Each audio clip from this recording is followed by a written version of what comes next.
Hello दोस्तों, चंदन mess में आपका स्वागत है। आइए आज हम लोग पढ़ते हैं कक्षा 8 के न्यू बुक गणित का। तो पहला चैप्टर हम लोग पहले पढ़ेंगे, तो आइए ध्यान से देखते हैं। पहला प्रश्न है कि निम्नलिखित प्रत्येक में गुणन के अंतर्गत उपयोग किए गए गुणधर्म गुण का नाम लिखिए। तो पहला चैप्टर बहुत ही आसान है, मुश्किल से 2-3 मिनट लगेगा। अब यहाँ ध्यान से समझिए कि जब भी आपको यहाँ पे इस तरह का लिखा हुआ मिले इस रूप में,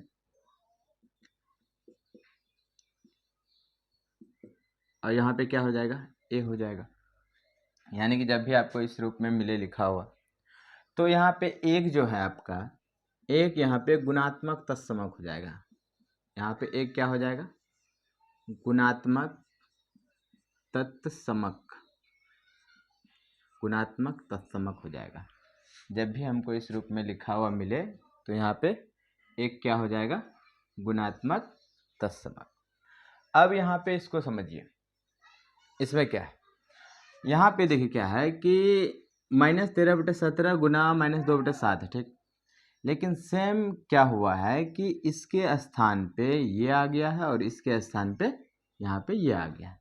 यानी कि क्रम चेंज हो गया है, क्रम चेंज हो गया है। तो यहाँ पे लिखेंगे क्रम विनिमय,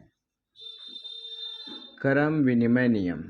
यहाँ पे क्या लिखेंगे, क्रम विनिमय नियम। बहुत ही आसान प्रश्न है। अब यहाँ पे है तीसरा, जो पुराना वाला बुक था उसमें पहला या दूसरा नंबर में यही प्रश्न है।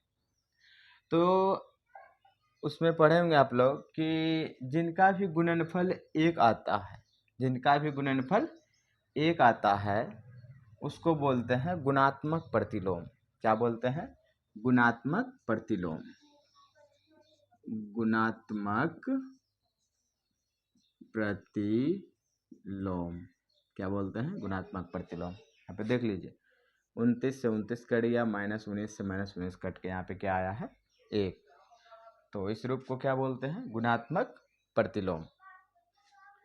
अब यहाँ पे है कि बताइए कौन से गुणधर्म की सहायता से आप 1/3 गुना 6 गुना 4/3 को 1/3 गुना 6 गुना 4/3 के रूप में अभिकलन करते हैं।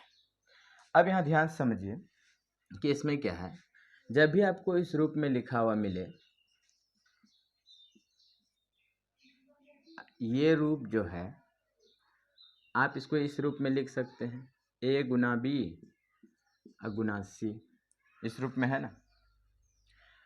तो सिंपल सा है कि ये जो नियम है, कौन सा नियम होगा, तो ये आपका यहाँ पे नियम हो जाएगा सहचारिता का नियम। क्या हो जाएगा, सहचारिता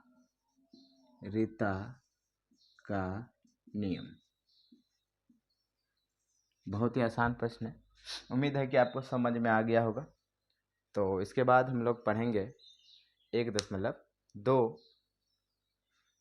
अगर यहाँ पे 1.2 नहीं होगा तो 2.1 पढ़ेंगे हम लोग।